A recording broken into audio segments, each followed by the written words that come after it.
This is Paul Pearson, host of Star Time. And when I'm not using my GPS to navigate the land of a thousand dances, I'm listening to Rainier Avenue Radio .world.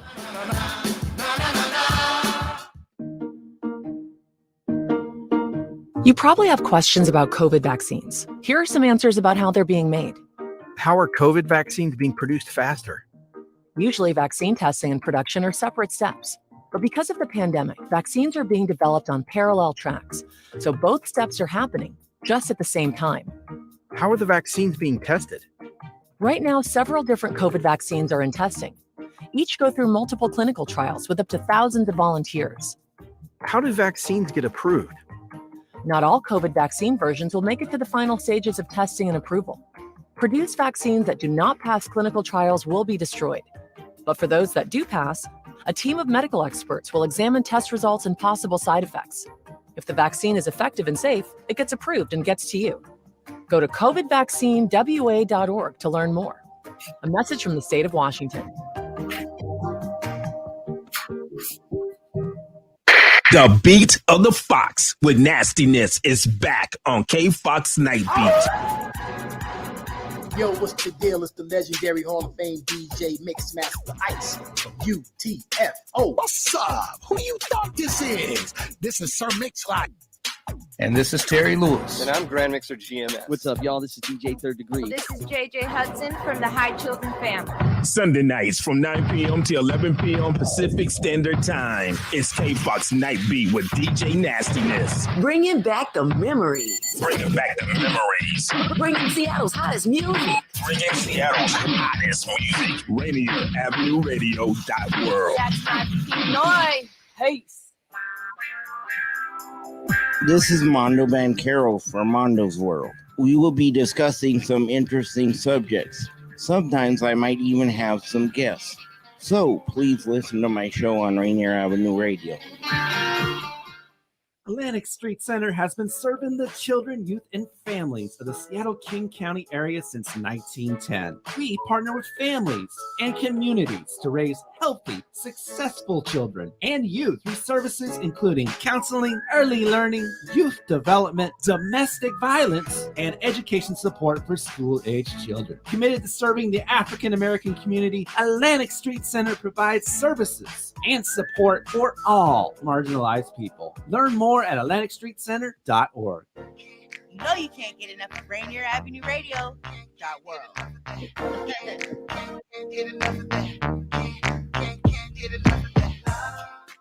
You're listening to HeartBeat Radio. I'm your host, Cindi Bright. HeartBeat Radio is a conversation aimed to take the pulse of corporate America. Opportunities for people of color, we're getting lost in the shuffle of change. I'm that provocateur of change. The hearts of corporate America are addressed. Access and opportunities will be accelerated for all people. Through HeartBeat Radio, you will gain a deeper understanding of what is necessary for change. Good evening, everybody. Welcome to HeartBeat Radio and Podcast. I am your host, Cindi Bright. I hope you all had a wonderful Thanksgiving. I know we did in our family, so hopefully you had some good time with your family, got to have some good food. Hopefully your leftovers, you've gone through all of them. I also wanted to take a minute to thank everybody for who reached out to me over the last couple, 3 days as I was just addressing some health issues, and it was warmed my heart to literally hear from hundreds of you over the warm wishes and the prayers for my health, and I'm doing wonderful. So I thank you all for that. Tonight's show, we have a special guest, an honorary guest. We also are scheduled to have a co-host on with me tonight. I don't know that he has sucked on with me yet. But I wanted to go back to right before the holidays, because it was only 10 days ago that we had another horrific incident, mass shooting in the LGBTQ community. Every week we're on talking about some of these different issues that are impacting BIPOC communities and people of color, or people who are considered diverse, people who just were simply out for an evening to be amongst community and to have a good time. And so 5 people were killed. This is in Colorado Springs. Another 25 were injured. And there's quite a bit of fallout from that. And what I did is I invited the Senator-elect, Tony Exum, to join me tonight so that we can hear from him about what is happening in Colorado Springs. He currently serves in the House of Representatives, and so he is a seasoned legislator, but re-ran to go into the Senate, and he'll be joining the Senate in January. It's his district that this all occurred in. And so I wanted to welcome Senator-elect Representative Tony Exum onto HeartBeat Radio this evening. Let's bring him on. There he is. Representative Exum, how are you this evening? I'm doing great. How are you doing, Miss Cindy? I'm doing okay. I hate having to have this kind of a conversation tonight, but I certainly wanted to send our condolences to your community.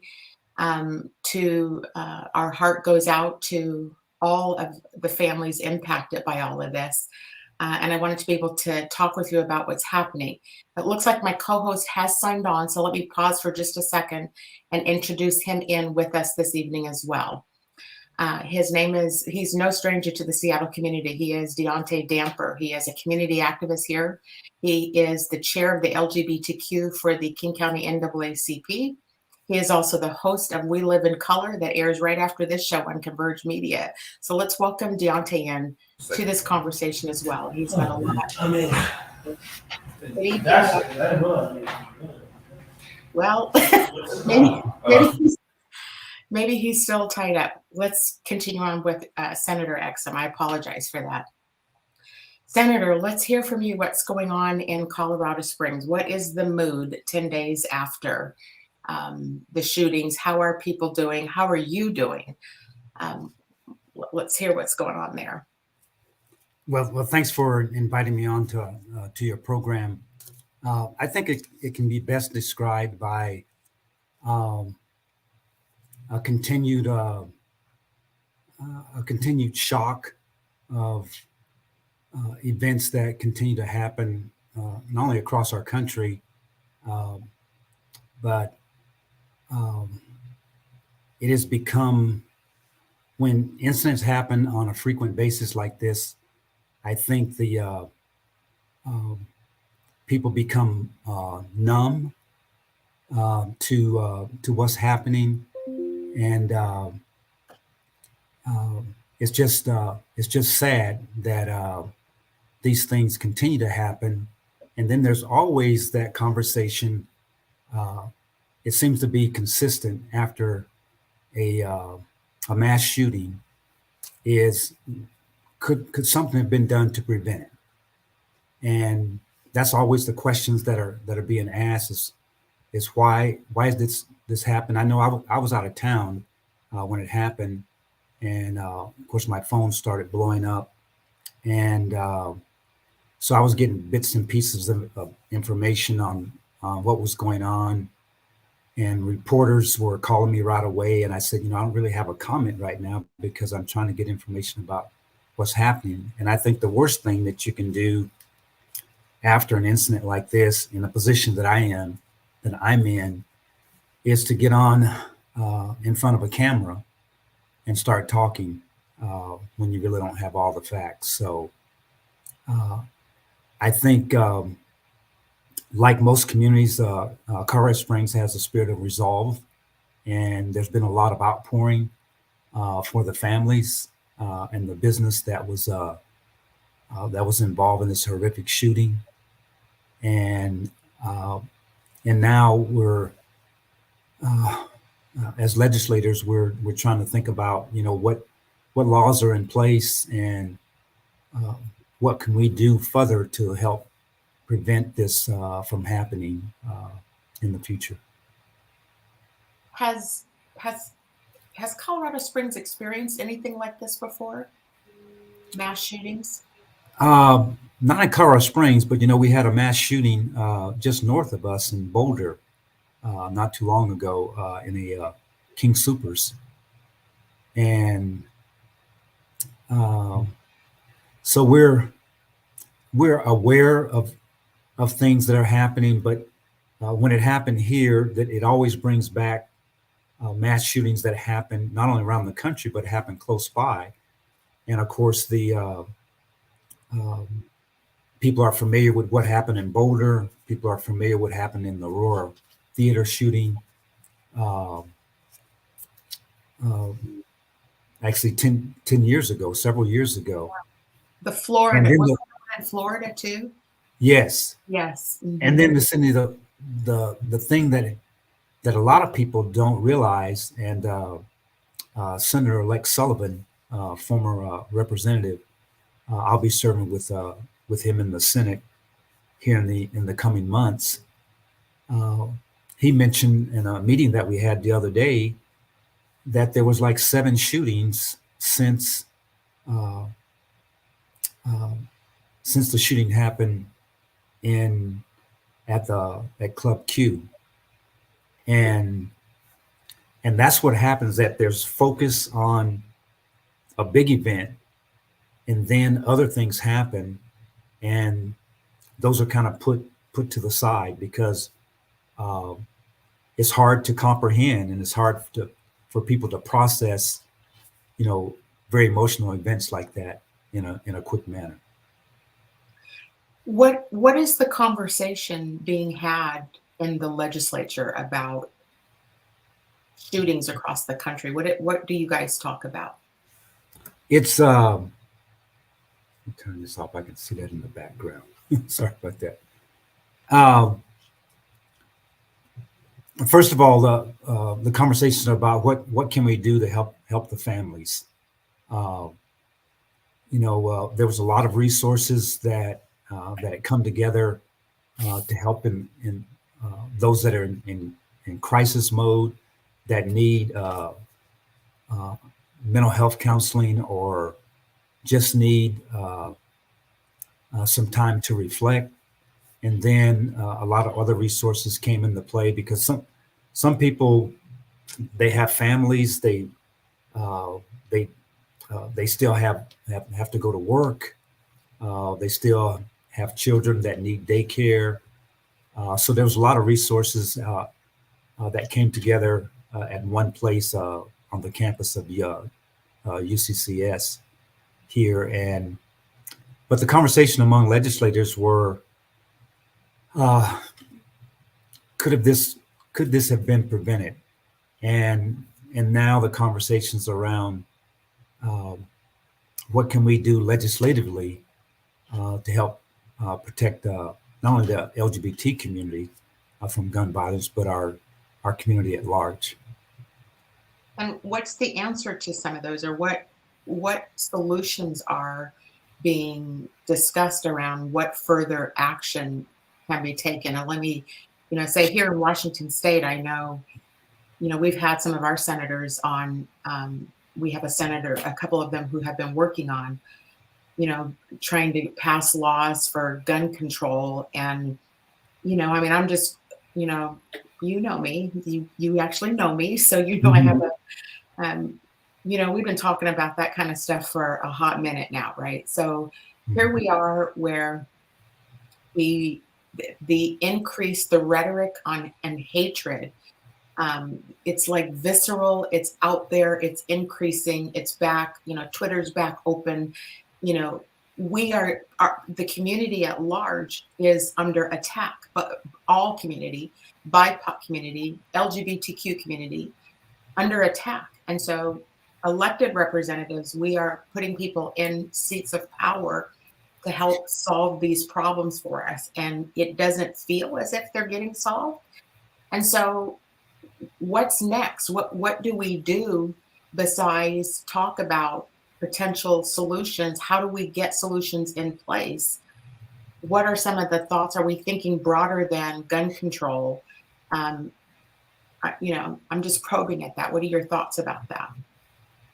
Well, that's a very good question, and we are certainly thinking outside the box because, like I said before, sometimes we focus on the immediate crisis, and we have passed a lot of gun safety legislation in Colorado.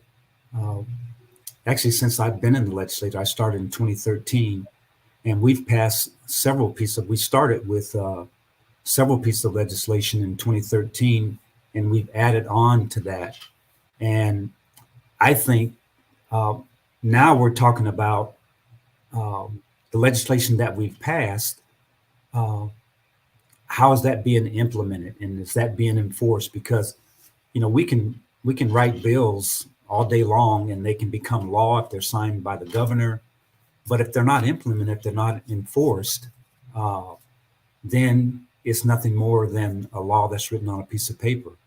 What sort of laws do you guys have in place there around this? Well, we have, you know, we increased background checks. Most recently, a few years ago, we put in place what we call the extreme risk protection order, or called ERPO, and basically that requires an individual to surrender their firearms if a family member or a member of law enforcement petitions the court and says that we have an individual that I know that we feel is a danger to themselves, or could be a danger to the community, and that has to be proven beyond a reasonable doubt for a judge to order that extreme risk order. So if that order is put in place, then law enforcement is notified, and they have the ability to seize that person's weapons in a manner that's safe for them, and that order can be in place for a year. It could be shorter. It depends on the judge. There's also resources available for that person if they need mental health counseling, or there may be some requirement for them to take anger management classes, or whatever the complaint was that the judge believed that person is a risk. During that the time that risk order is in place, that individual has an opportunity to petition the court and say, I've done these things, and I feel like I'm no longer a risk to myself or to the community, and I would like to have my firearms back. So there's due process in place, and it's up to the judge to make that decision if that person has done the things that they need to do to where they're no longer a risk to themselves. Because we have a lot of suicides in the country. We have a number of suicides here in El Paso County from the youth, from LGBTQ community, to our first responders, to military. It's just a lot of people dealing with a lot of things. And, you know, when COVID happened, you know, what it did, it put a mirror up and exposed a lot of things that a lot of folks were hiding. And then when they were confined at home and couldn't get out, then those things escalated. And I think that we're still dealing with those, and we're wanting so much to come out of COVID and get back to some sense of normal, that we're not taking care of the people that those problems really escalated when COVID really happened. So we still need to think about. We did a lot of pieces of legislation regarding mental health. We did several a piece of legislation to require people that have firearms to keep them safe, keep them locked up in their home, because we've had incidents where kids get a hold of guns, and background checks do work, and they work in this way. If a person has been convicted of something, or there's something on their record, and they go to purchase a firearm, and that background is in place, it's going to send a red flag up, and they're not going to be able to purchase a firearm if they have some things in their background that are going to put them at risk. and put others at risk. So there's another some other things that we're thinking about right now. A family member or law enforcement can do a ERPO complaint, and in some states they've extended that to mental health counselors. So it's we just have to we have to continue the conversation and not just have the conversation when a mass shooting happens. And that's what I think that we're guilty of all over the country, is that we have these conversations when something happens, but we don't continue the conversation in between the time.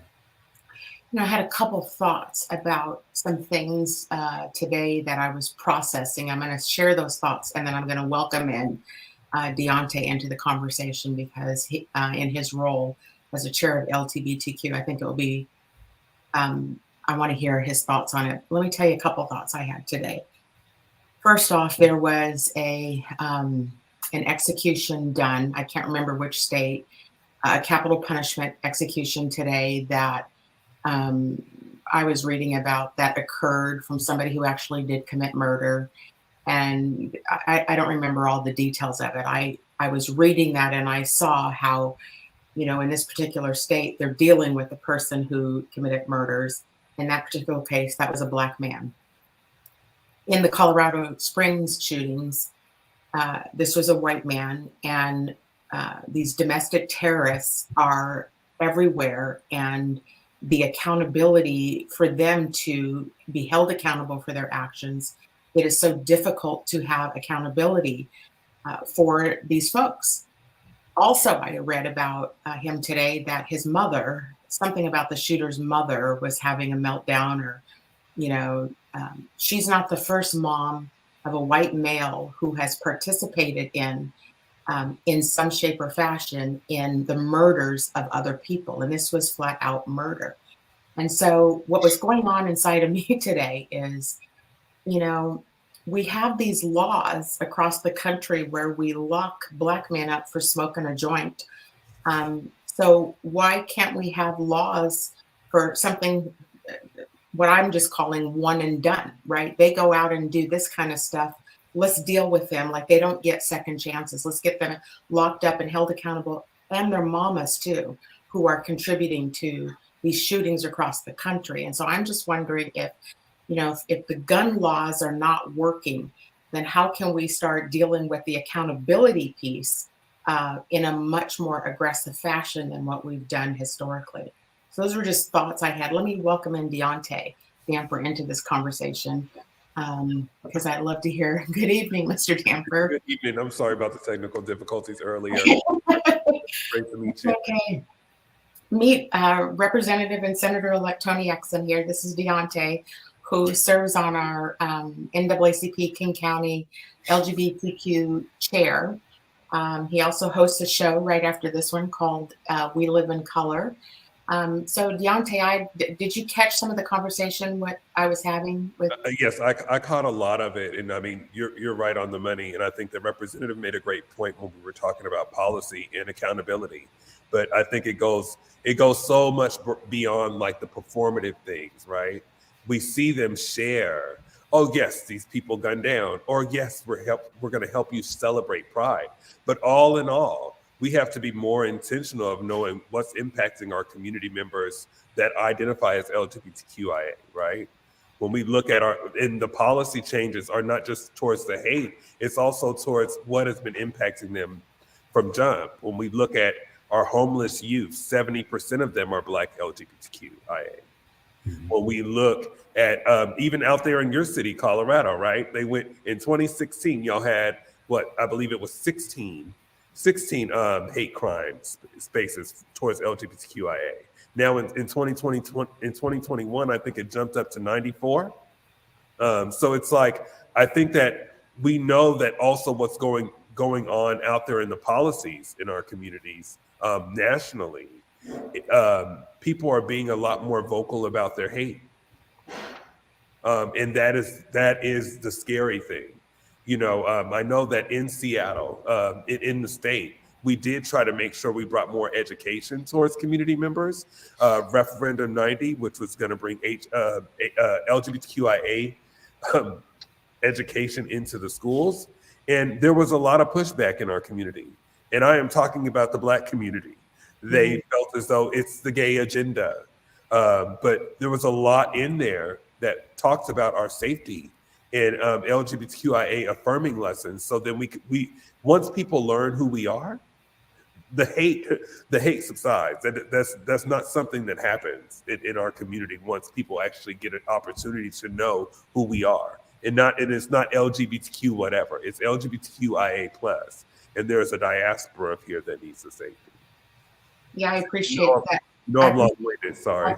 The clarity on it, because I am, I have not focused, or the show has not historically focused on LGBTQIA plus issues. Yes. But this is a learning for me also, because as I saw this unfolding, and then, and I happen to know Senator Exum, and that this was his community, and I made a call to him to see what was happening and how things were back there. And I know that many of the electeds, in fact, I just saw a comment from one of our senators locally who is listening to the show tonight. This is an important, Senator Claire Wilson just commented, this is an important issue that we've got to bring some solutions to. And beyond, you use the term performative, and beyond conversations, we've got to get some action. Senator Exum, do you have a Democrat majority in the legislature there in Colorado Springs? Yes, in the House, we'll have a super majority to be 46-19, and we've increased the majority in the Senate by 2. It will be 23-12. So you will have the power to make something happen by having that kind of, I mean, am I making the right assumption with, this is politics, right? You got to get policies in place to help pass laws and hold people accountable. So do you think for 2023 session, when do you go back in session? January also? January 9th, we start. Do you believe that this is a top of the agenda for Colorado? It will be. And we've passed Mr. Is it Dapper? Am I pronouncing the last name right? Damper, yes, sir. I like that, Dapper. We've passed a number of LGBTQ legislation over the years, and we've gotten the pushback, like I'm sure you have in Seattle.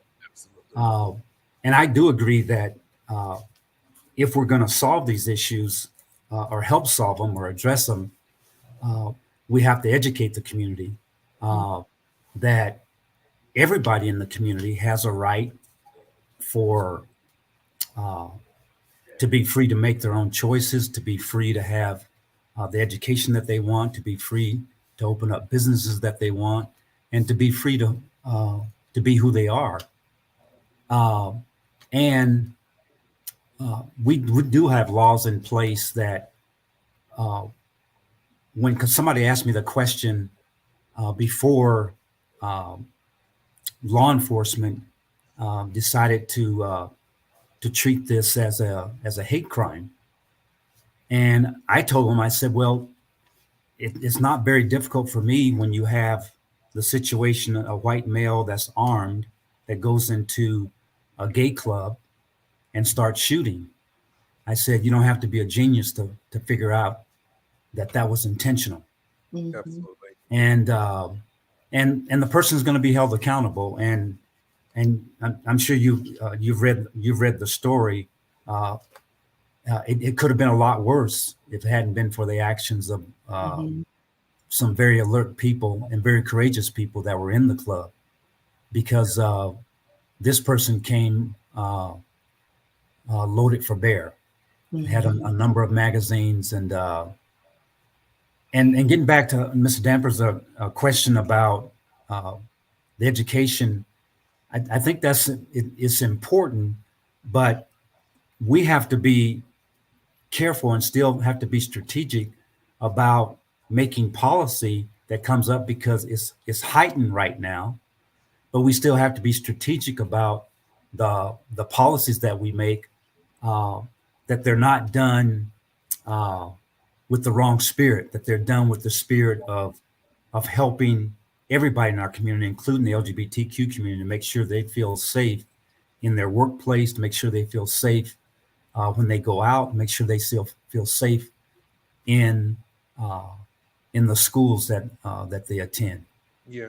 And I know that we have to be intentional, like patient in that space, right? But as we do that, right, more Black trans women are getting killed every day. And I don't see any Black community leaders ever standing up here in Seattle, standing up nationally. I was a part of one of the biggest Black-led organizations, and I never seen them once stand up and say, hey, stop killing our trans women, or hey, we're going to investigate this, like how we do with police officers towards Black men.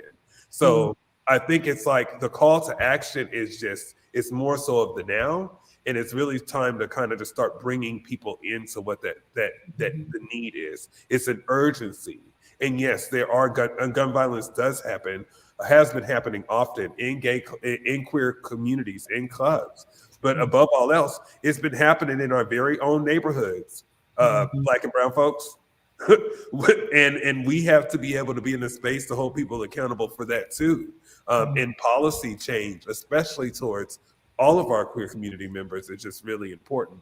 But if I could, Representative, you did say something about earlier, you were talking about the parents.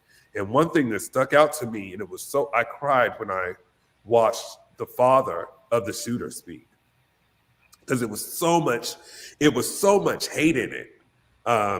You could tell he was somewhere else, but it was more so of like, oh, well, they kind of got what they deserved. You know, we don't really mess with the queer community. We don't do gay people or that agenda.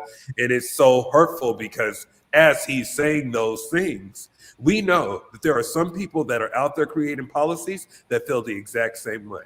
We know that they could be some of our neighbors, our church folks, and we still have to deal with that. So let me just take a pause. We have to do a quick commercial break, and then we're going to pick this right back up when we get back. I'm just going to say hashtag free Brittany Griner right before we go to break. We'll be right back. That up in Saks, I favor Black businesses. Sue me, I'm rooting for everybody that's Black. Yeah. Yeah. Sue me, I'm rooting for everybody that's Black. Yo. Rainier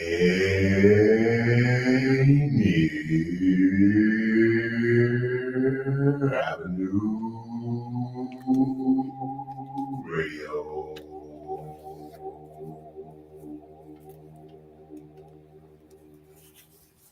PrEP is a daily pill that can significantly reduce your chances of getting HIV. And typically, it takes a trip to a physician to get it. Now, you can visit select pharmacies, get tested on the spot, and walk away with your first month of PrEP. Plus, you'll also walk away with a $50 gift card after you complete your pharmacy visit. It's easier than ever to protect yourself from HIV. To find your nearest participating pharmacy, go to doh.wa.gov/PrEP now. From the Washington State Department of Health and Public Health, Seattle, and King County.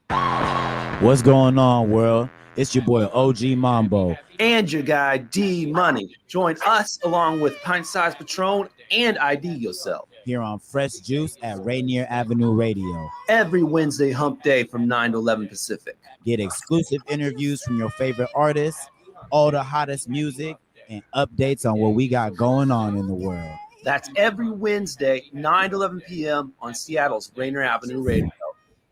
Women are not an homogenous group. We face discrimination differently depending on factors such as ethnicity, age, socioeconomic status, and more. Rainier Avenue Radio is proud to amplify women's voices. They are the experts of their own lives, initiating conversations within their community about challenges they face, the solutions they're working on, and the opportunities they see.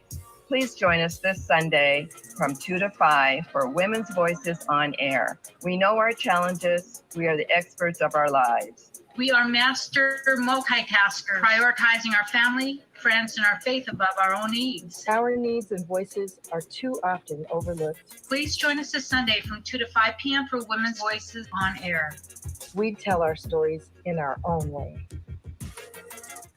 Are you a small business owner in Seattle who was impacted by COVID-19? The Seattle Office of Economic Development is investing $8 million to connect small businesses to operating capital. The Small Business Capital Access Program will lower the cost of Washington State Small Business Flex Fund loans by paying down 25% of the loan principal. Eligible small businesses can borrow up to $150,000 with a 4% interest rate to cover expenses like payroll, rent, utilities, and supplies. You're listening to Rainier Avenue Radio.world. Check us out on social media, Facebook and Instagram, Rainier Avenue Radio.world, and on Twitter at Rainier Ave Radio. You're listening to HeartBeat Radio. I'm your host, Cindi Bright. HeartBeat Radio is a conversation aimed to take the pulse of corporate America. Opportunities for people of color, we're getting lost in the shuffle of change. I'm that provocateur of change. The hearts of corporate America are addressed. Access and opportunities will be accelerated for all people. Through HeartBeat Radio, you will gain a deeper understanding of what is necessary for change. Welcome back to HeartBeat Radio and Podcast. I know my producer's looking at me, smiling at me right now because I was like, why is he playing the intro again? Welcome back. We are honored to have Deaunte Damper here in the Seattle area. He is the chair of the King County LGBTQ on the NAACP. He is the host of We Live in Color on Converge Media. Let's bring him back on. And then we also have the esteemed Senator-elect Representative Tony Exum out of Colorado Springs. And so we were just having this conversation about Deaunte was powerful, and I didn't want to cut you off. I just had to get those commercials in. But I do want you to pick back up because I thought some of the things that you were saying, and I know senators and our elected officials look to us as community to help give input into what they can do going into these sessions and how they can help solve some of these problems. And so do you want to pick back up where you left off when I cut you off? Yeah, I was mainly talking about the messaging that is coming out of, we can say the left, but at the same time, there are communities where they don't want to have the conversation about advocating for us, as if we haven't always been here in the first place. They're acting as if we are a pandemic of community members that have always just been asking for the access to care, the access to community safety. And then as we're having conversations about gun violence, there's a universal thing that's been happening all throughout this nation. So it's like, I think that one of the things that you said, Representative, that really stuck out to me is when we talk about the wellness of community members. So mental health and pushing community members to not just get that in order, but also just pushing our safety. So we are over here in the West Coast, we are all about the same thing. So, Representative Exum, can I ask you something about that? I know you were just about to respond to that, but I thought what Deaunte just said, there's this whole other issue around health equity and access to mental health. And I've been following a lot of these threads. I follow a lot of the health companies and what people are doing. And I actually saw this post a couple of days ago that said something to the effect of, I'm not sure why we still have to educate businesses and HR people about the importance of health equity. How come we're still having this kind of a conversation? And, people like me and other people look at that. Like, I spent 30 years in these corporations.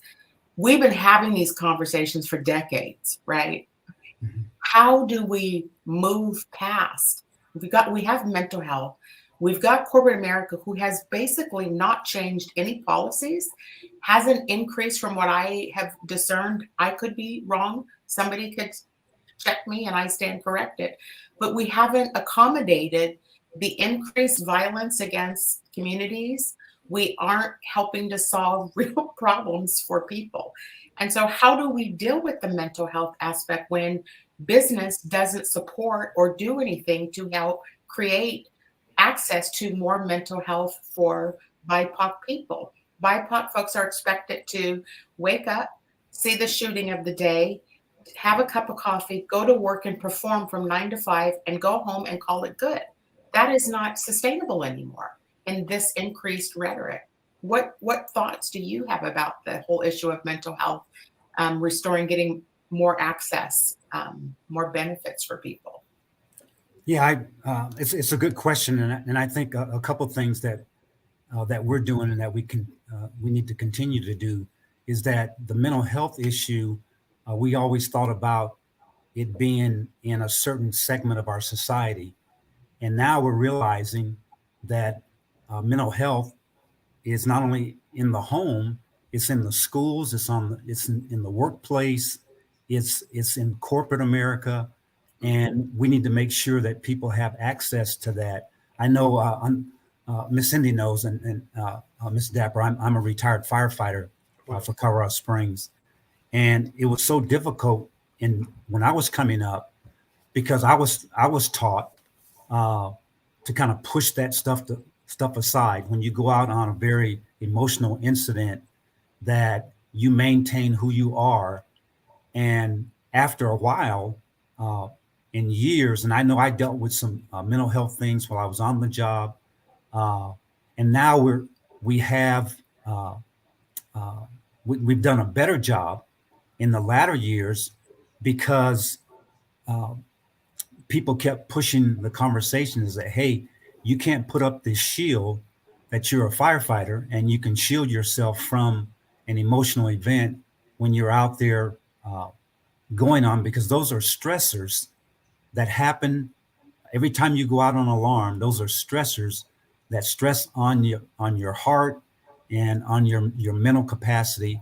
And then, and now we're finding out, years later, we're having a lot of our first responders that have mental health issues that all of a sudden the people were surprised about it because they thought we could put up this shield. And so I'm grateful that at least in Colorado Springs, and I think it's happening more across the state, that this stigma about mental health is it's okay to say I'm not having a very good day and I need help. And I wanted to say again, Mr. Dapper was talking about the shooter in Colorado Springs, his parents. And obviously, it was a very dysfunctional family. But what I caught in the comments, I listened to that the interview that they did with the father, and I was just torn because he never wanted to take accountability for his son. He kept pushing it off like, I taught my son to fight with his hands and not with guns. And he kept going back to said, we don't do gay and we don't do gay and we don't do this, and never addressed what his son, even when the reporter that was doing the interview kept pushing him to say, your son is being charged with going into a gay club and killing 5 people and injuring 18 others. Right. And he never wanted to take accountability for that. He kept trying to, and obviously he has some mental health issues himself. But I still looked at that, although he was struggling with the conversation, because sometimes when we find out our loved ones or somebody we're close to has done something so horrific, we're in shock. Right. But he never wanted, he wanted to keep mentioning about they were Mormons and they didn't do gay, but he never mentioned about the accountability for his son. He kept saying, I hope he didn't do that. And the guys were saying that your son has been identified. I think that one of the things, if I can, Cindi, that what he is saying is something that a lot of community members nationally are doing, putting religion before the safety of our community members, and giving that the excuse of why I hate. Because I've been a Mormon, or because Jesus said it's not okay to be gay. So like, I'm sad everybody's gone, but that just justifies what happens. And that is the part of the problem. And that's go ahead, Cindi. And no, I was just going to add to that, Deaunte, because you're right. And, Senator Exum, I was going to say, is it that he won't take accountability because in this country, they're never held accountable. And so Yeah. when you come with a group of people, you know, I don't want to put everybody in the same box because I don't like when people do that to us. Mm-hmm. But let's just be clear about who the domestic terrorists are in this country. They are the white men. They're white men. And yet they're the ones that rarely, like we're just starting to see white people be held accountable. We just starting to see who's the woman, I just read about it, the Elizabeth Holmes, or the Theranos fraud, the woman who committed all this fraud and thief, and she's been convicted, but they're going to let her, you know, make sure she gives birth first before they lock her up. That's white folks stuff. Black people don't get treated that way at all. Right. And so is it time for legislators? Is it time for elected people to focus more on accountability now? And, you know, this ingrained hatred to somebody because of, you know, his whole disgust in somebody, he didn't want his son to be gay. That all of that is just, it's taught, it's ingrained, it's perpetuated, and they're never held accountable for any of their conduct or behaviors. And his mommy and daddy should also be held accountable in this instance, as should Kyle Rittenhouse's mother, who drove him, helped him go buy the guns, and takes him to the shootings. These folks must be held accountable in some way. So we've got to find laws to lock daddy up too, since he just doesn't understand that he's produced, you know, these monsters that these folks are raising. Yeah, and I had mentioned before about we have a number of laws that are in place, and it is incumbent upon us as legislators to make sure that those laws are not just sitting on paper, that they're being implemented, that they're being enforced before we create more legislation. Mm-hmm. And I think that we've been guilty of that in Colorado in the last few terms that I've been in the legislature, because we've had the majority. And when you have the majority, sometimes you're not as strategic when you don't have the majority. And so I think we still need to be very strategic, and also making sure and following through and making sure the laws that we have in place are being enforced and being implemented before we add on more legislation. Deaunte, did you have more to add about, did I cut you off when you were talking about? Well, no, I just think it's, as we're having these conversations, I'm just thinking about the representative and the representatives we have in the state and nationally that are Republican. I would love to hear more of how they feel about, I mean, we just seen just recently, we by the skin of our teeth, they just approved same-sex marriage, interracial marriage, and 36 representatives stated that they weren't for it, right? And so, including Mitch McConnell, who's interracially married. Right. So that is the fear that I have just with community, because I think that, and even with some of our Dems that are in community as well and independents, I want to have more conversations about inclusivity and what that looks like. Because policy change is not just you saying the letters; it is so much more about our safety when it really comes down to it, and even what other things that impact us, such as foster care and health and HIV in our community. A lot of our community members are still impacted nationally in this space, and we still aren't having that conversation. So here we are with health equity, but that's another show. But I think that we need to be having more of that conversation, because as we've been able to help community members that have survived through COVID in monkeypox, a lot of the data and science that y'all had for the monkeypox and for COVID came from a lot of the work that was done through HIV that was impacting primarily Black LGBTQ community members. And we're still going through it and still want to help push messaging to help advocate for our community members that are impacted in that space. Do you think it's worth it, Deaunte, do you think it's worth having a conversation with you? I mean, you mentioned the Republicans. I mean, absolutely. See, so I'm cynical about it because my view is that they're not. We've been talking like they don't care, and so are we at a point?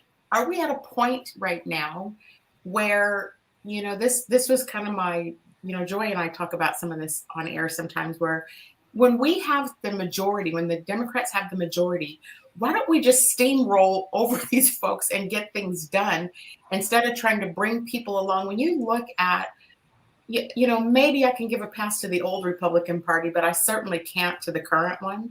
You can't, they're voting against their own interests. Clarence Thomas, Mitch McConnell, these are the Republicans. And so we're never going to influence these folks to have compassion or help pass laws. They're profiting off of our murders and off of, LGBTQIA. They make money from gun people. I've thrown my hands up with Republican Party, but I stand corrected if you tell me it's worth. No, what the thing about it is, it's just like why we keep on saying, oh, well, I don't want them in the room because I know this feels that way. They feel this way. They're saying the same thing about us, and there's been such a bigger divide when it comes to the parties. I feel like I'm watching an episode of Game of Thrones when I'm watching Democrats and Republicans go back and forth, and that's also the scary part. We are voting people in for people to be able to call people back in, for people to be able to help navigate towards something. You have something in common with a Republican, and a Republican has something in common for a Democrat. We both want to help the country in some which of way, right? And do you agree with that, Representative Exum? Yeah, and I agree. We still need to have that conversation, and I understand your frustration because I get frustrated too. But I'm also mindful that if my frustration makes me silent, then I become a part of the problem, not a part of the solution. So I think we still need to have that conversation. And you mentioned, Mr. Dapper, about voting.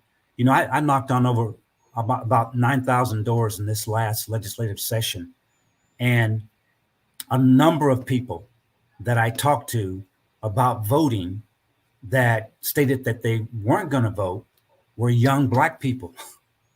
And it's just so frustrating because I tell them, I said, midterm elections are more important than the presidential election because these are folks that are going to impact your life directly in your state. Mm-hmm. And so we have to get people engaged. I've been fighting for more involvement in the education or election process ever since I was elected.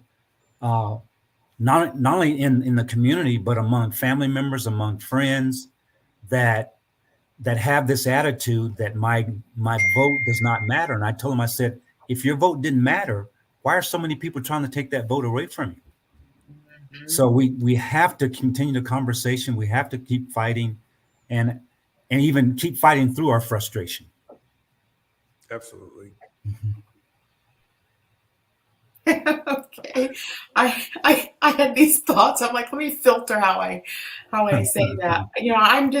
I agree about the younger people, so I am not disagreeing with you on it. And I do agree that they are trying to take that vote away, and so more important for our younger people to get out. I'm just not personally. I'm not convinced that we can move the mountain with this other party. And there was a day that I thought that was possible, but I don't know. Today's times just seem so crazy to me. So I don't know. I mean, when I look at number 45 is back on the ticket, I just say capital W, capital T, capital F. How does this happen? This is a 2-time impeached president. This is there's so many isms, like there's so much to say. And we're regurgitating that sort of stuff. And then I look at the business world, the Twitter, what's happening, like there just seems to be no way to manage it. So from my perspective, this is more of a street fight. And how do we as Black people, how do we as Democrat, how do we swing back? So that's just my radical. Well, Ms. Cindi, the GOP in this midterm election all across the country thought that they were going to just roll over Democrats, like steamroll through, and even here in the state of Colorado.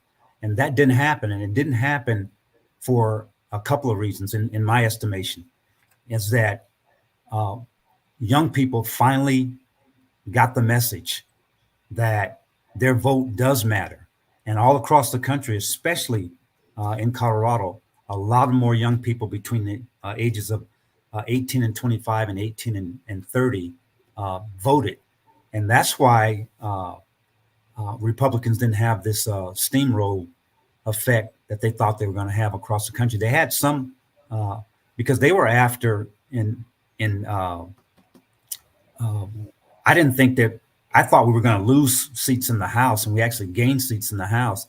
They were after all 6 seats in the Senate. And they really thought that they were going to get all 6 seats, and they didn't get any of them.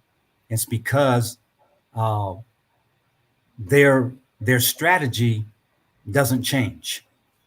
They think because they can go and tell lies and do all these things and stay on their message point and not honor and not appreciate voters from across many disciplines.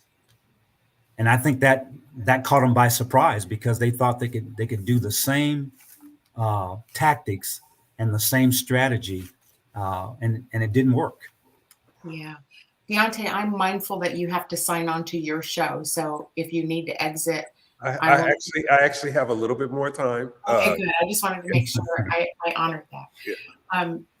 Yeah. I thought, I didn't know that about in Colorado, Senator Exum.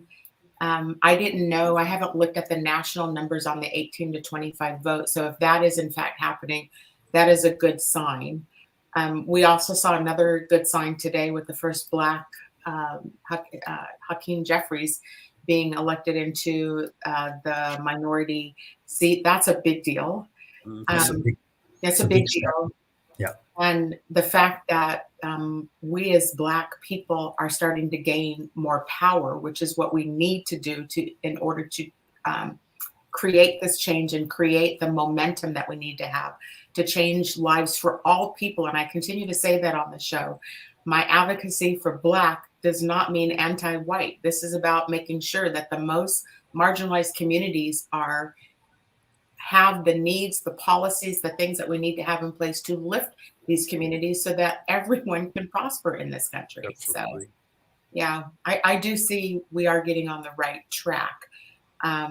What are your thoughts? We just have a couple more minutes left before we wrap the show, but what are your hopes, I guess, for, we started the show about the shootings and all the things there. What is your hope for this next session about addressing these issues? What do you want to see come out of session, not just in Colorado Springs, but to all of our legislatures? What would you say would be the top issue?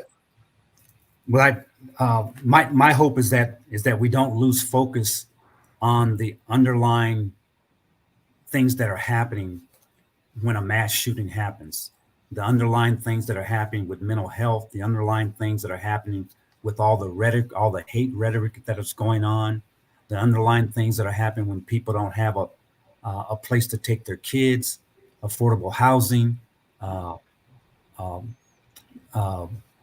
access to education. Those are the things that we need to stay focused on, because they have an impact on the type of individuals that end up committing these mass shootings, that because they're almost like hiding in plain sight. It's like the rhetoric is so vicious. It's like this person had a bomb threat last year, and there was an opportunity there to follow through and follow up on making sure. And people said, well, he purchased his weapons after that. I said, well, if we had had an opportunity there to put an extreme risk order in place, because if he didn't demonstrate a risk to himself and a risk to the community, I don't know who does in those laws. So those underlying things that happen when individual is hiding in plain sight, we need to make sure people have the courage that when they report something, that, hey, this person said this, and I'm concerned about that, that law enforcement and other folks have the courage to follow through on that.